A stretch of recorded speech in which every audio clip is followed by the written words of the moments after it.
Hello বন্ধুরা, আমি সায়ন্তিকা আর review আমার আরেকটা মিনি ব্লগে তোমাদের সবাইকে স্বাগত।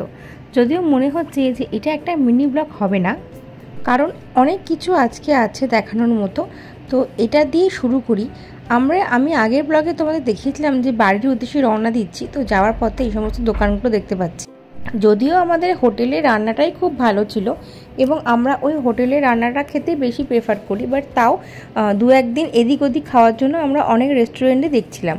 তো এখানে না অনেক বেকারি শপস আছে, আমরা দু একটা জায়গায় খেয়েওছি, কিন্তু বিশ্বাস করো ভালো লাগেনি। সেই টেস্টটাই নেই যেটা মিয়া মোড়েতে আমরা খেয়ে পেয়েছি সব সময়। এখানে মিয়া মোড়ে আছে, বাট আমরা অত খুঁজিনি। যাওয়ার সময় মানে হোটেলে ফেরার সময় এই হোটেলটার চোখে পড়লো, হোটেল সোনালি বলে। এটা খাওয়া দাওয়ার অ্যারেঞ্জমেন্টও আছে, আবার থাকার অ্যারেঞ্জমেন্টও এখানে আছে। তো এখানে রেট চার্টটা আমরা দেখে নিলাম যে কীরকম আছে। তো খুব হাই রেট চার্ট দেখলাম। একটা অমলেটের দামই প্রায় বলছে তোমার 30 টাকা, মানে ডবল ডিমেন হলে 60 টাকা। তো খুব একটা আমাদের ভালো লাগলো না, তাই আমরা এগিয়ে গেলাম। আজকে তাড়াতাড়ি শুয়ে পড়তে হবে, কারণ কালকে টাইগার যাবো সবাই। আছে আমাদের গাড়ি দাঁড়িয়ে আছে, আমরা সবাই যাচ্ছি। চলো চলো চলো তোমাদেরকে নিয়ে যাই। চলো চলো, আমরা এখন টাইগার হিল যাচ্ছি। সূর্যোদয় দেখবো, বাঙালি নস্টালজিয়া, কাঞ্চনজঙ্ঘা দেখবো। সব অন্ধকার, চারিদিকে লোক ঘুমোচ্ছে। আমরা ভোরে বেরিয়ে গেছি টাইগার হিল দেখবো বলে। মিঠি আমার কোলে, পাপা আসছে, মিঠি আমার কোলে, সবাই যাচ্ছি আমরা ডুকডুক করতে করতে। বিশ্বাস করো প্রচণ্ড ঠান্ডা বাইরে, প্রচণ্ড মানে প্রচণ্ড ঠান্ডায় জাস্ট হাড় কাঁপুনি লেগে যাচ্ছে। আর রাস্তাটা তো ফাঁকা ফাঁকা, তবে ট্যুরিস্টরা আছে, তারাও আমাদের মতোই সব টাইগার হিল যাচ্ছে। তো চলো গাড়ির দিকে এগিয়ে যাই। বাপরে বাপ, ঠান্ডা। আমরা ফিরছি এখন। টাইগার হিল দেখা হয়নি আমাদের, গাড়িটা আমাদের খারাপ হয়ে গেছে, তো আমরা রিস্ক নেব না। আমরা বাড়ি যাচ্ছি, টাটা বাই বাই। আমরা এখন অবজারভেটরি হিল পয়েন্টটা একবারে দেখে ফিরি।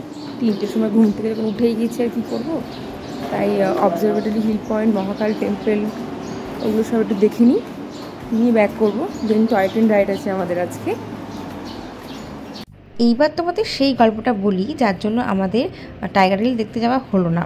আমাদের যে গাড়ির ড্রাইভার, সে হঠাৎ করে দেখি খুটখুট করছে, পুরো স্টিয়ারিংটা খুলে হাতে নিয়ে দাঁড়িয়ে আছে। বলে স্টিয়ারিংটা না আটকাচ্ছে না, এখানে নড়নড় করছে। অবস্থা ভাবো, আমরা 3টের সময় উঠে গাড়িতে বসেছি আর স্টিয়ারিং নিয়েই কাজ করছে না। হে ভগবান! আমার মা আর মাইমা তরাক করে গাড়ি থেকে নেমে পড়েছে, বলেছে আমরা যাবো না, তোরাও নেমে যেতে হবে না, গাড়ি ঠিকঠাক করো তারপর যাবো। সেই জন্য নেমে পড়েছি। তা নেমে পড়ে আবার হোটেলে ফিরবো কেন? তো ভাবলাম চলো এদিক ওদিক ঘুরে নিই। দেখো মেলাটা পুরো ফাঁকা একদম, কত বেঞ্চিতে বসার জায়গা। আর বিকেলবেলাতেই এখানে একটুও দাঁড়ানোর জায়গা থাকে না। এখন কি সুন্দর ফাঁকা। আর এই পায়রাগুলো না, আমরা ছুটছিলাম পায়রাগুলোর পেছন। তোমাদের দেখাবো একটা রিলসে, কি সুন্দর দেখতে লাগছিলো পায়রাগুলো ছুটছে, আমি আর মিডিও ছুটছি। দারুণ, এত পায়রা এত। অনেকে আবার একটু গমও নিয়ে এসে দেখলাম দিচ্ছে। তো আমরা গমটম তো নিয়ে যাইনি, আমরা এমনি ওদের পেছনে ছুটছিলাম। তো এটা হচ্ছে ম্যাল মার্কেটে যে আছে না, মানে ম্যালে মার্কেটের ওর পাশের রাস্তাটা এইটা। যখন আমরা ফার্স্ট টাইম দার্জিলিং এসেছিলাম, তখন না এইখান দিয়ে এই যে জায়গাটা যাচ্ছি এখন, সেখানে গাড়িটা আমাদের দাঁড়িয়েছিল। তো সেখান থেকে আমরা এই ম্যালে ক্রস করে হোটেলে গেছিলাম। তখন তো অন্ধকার ছিল, অতটা বুঝতে পারিনি। তো এখন শুভ বললো যে এই রাস্তাটা চিনতে পারছো? তো তখন তো আমরা কেউ কিছু চিনতে পারিনি। তো ও বললো এটা হচ্ছে সেই রাস্তাটা যেখানে আমাদের গাড়িটা দাঁড়িয়েছিল। এই ম্যালের এইটুকুনি জায়গা তো তোমাদের গাড়ি আসতে দেয় না, তো আমাদের এই পুরো রাস্তাটা হেঁটে ওই ধরাচুরের ওপরে উঠতে হয়েছিল। তো তাই জন্যই শুভ রাস্তাটা মনে আছে। চারদিকে অসাধারণ সুন্দর দৃশ্য দেখতে দেখতে আমরা এগিয়ে চলেছি। আর এইটা না একটা ওই আমাদের যেমন ঢাকুরিয়া মঞ্চ আছে না, মধুসূদন মঞ্চ ঢাকুরিয়াতে, এটাও তেমনি একটা কোনো মঞ্চ টাইপ, মানে এখানে একটা কোনো অনুষ্ঠান হলে এটাকে মানে ইউজ করা হয়, ভাড়া করা হয়। তো কি নামটা, আমি অডিটোরিয়াম, কিছু একটা অডিটোরিয়াম, আমার ঠিক নামটা এখন মনে পড়ছে না। তো এইখানেই আমাদের গাড়িটা থেমেছিল, এই জায়গাটাতে। আমরা এখান থেকে হোটেলের দিয়ে গেছিলাম। আর এখানে রাস্তাগুলো এরকম না, মানে পুরো কনফিউজ হয়ে যাবার রাস্তাঘাট। একটা রাস্তা উপরে উঠে গেছে, একটা রাস্তা নিচে নেমে গেছে, সবকটা রাস্তা এরকম। এই দেখো, এই যে রাস্তাটা সাইড থেকে নেমে গেছে, এটা নেমে গেলে তোমার হোটেলগুলো আছে, ওই হোটেলের দিকে যাওয়া যেতে পারে, মানে যেগুলো আর কি তোমার ওই অবজারভেটরি হিল পয়েন্টের ধারে যে হোটেলগুলো আছে। আর এই রাস্তাটা যেটা উঠে যাচ্ছে, মানে খাড়াটা মোটামুটি আছে, এটা দিয়ে গেলে হচ্ছে কি যে অবজারভেটরি হিল পয়েন্টটা দেখতে পাবো।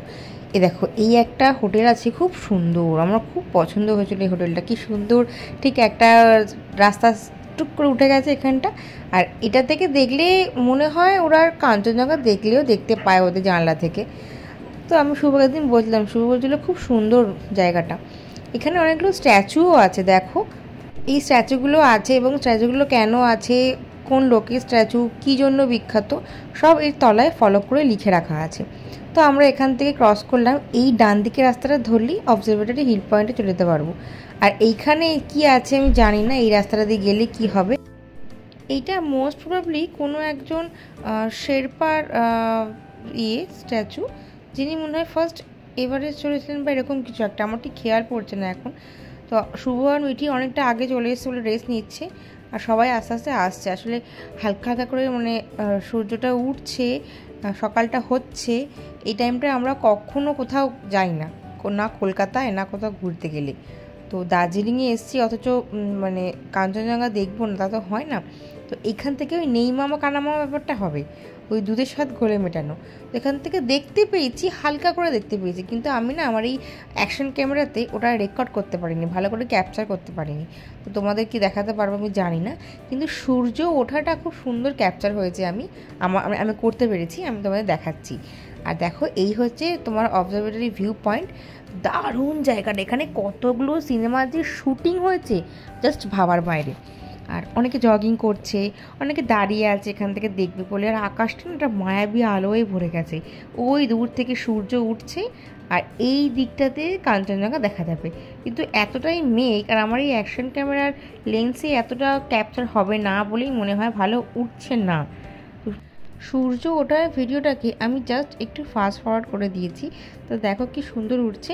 কিন্তু হ্যাঁ, আমরা কাঞ্চনজঙ্ঘা দেখেছি, আমি আনফর্চুনেটলি সেটাকে ফোনে ক্যাপচার করতে পারিনি, কিন্তু মন প্রাণ ভরে আমি কাঞ্চনজঙ্ঘা দেখেছি, অনেকটা দূর থেকে দেখেছি। টাইগার হিল থেকে অনেকটা কাছে দেখা যায় শুনেছি, কিন্তু এটা অনেকটা দূর থেকে দেখেছি, কিন্তু দেখেছি সূর্যের প্রথম রশ্মিটা যখন ওখানে গিয়ে পড়ছে, এটা অসাধারণ দেখতে লাগছে, সত্যি কথা বলছি। আর এর যে বিউটিটা না, এই চারদিকে যে নেচারের সুন্দর বিউটিটা, চারদিকে সবুজ কি সুন্দর, মানে আমার খুব ভালো লেগেছে, বিশ্বাস করো খুব। তবে ওই রাস্তাটা দিয়ে আমার যাওয়ার একটু ইচ্ছা ছিল, কিন্তু তখন মহাকাল পর্বতে যাব বলে, মানে মহাকাল পর্বত বলছি, মহাকাল মন্দিরে যাব বলে আমরা তাড়াহুড়ো করছিলাম বলে ওই রাস্তাটা যাওয়া হলো না। পরে শুভকে বললাম যে যাবো একদিন ওই রাস্তাটাতে। তো এখন আমরা ফিরছি, নেক্সট ডেস্টিনেশন হচ্ছে আমাদের মহাকাল মন্দির। এখানে না এই 3টে মূর্তি উদ্বোধন করা হয়নি, স্বামী বিবেকানন্দ, বিদ্যাসাগর আর রবীন্দ্রনাথ, এই 3জনের মূর্তি ওখানে ছিল, আমি দেখেছি। কোনো একটা কারণে মানে উদ্বোধন করা হয়নি, হবে। তো চলো আজকের ভিডিওটা আমি এখানেই শেষ করলাম। ভালো লাগলে অবশ্যই লাইক আর শেয়ার করে দেবে। এরকম ভিডিও রোজ পেতে গেলে আমার চ্যানেলকে সাবস্ক্রাইব করে রাখবে। দেখা হবে খুব শীঘ্রই নেক্সট একটা ভিডিওতে। আজকের মতো টাটা, সবাই ভালো থেকো, বেশি করে জল খেও। কলকাতায় প্রচণ্ড গরম পড়েছে, এটা দার্জিলিং নয়, মনে রেখো। আজকের মতো দেখা হচ্ছে, টাটা।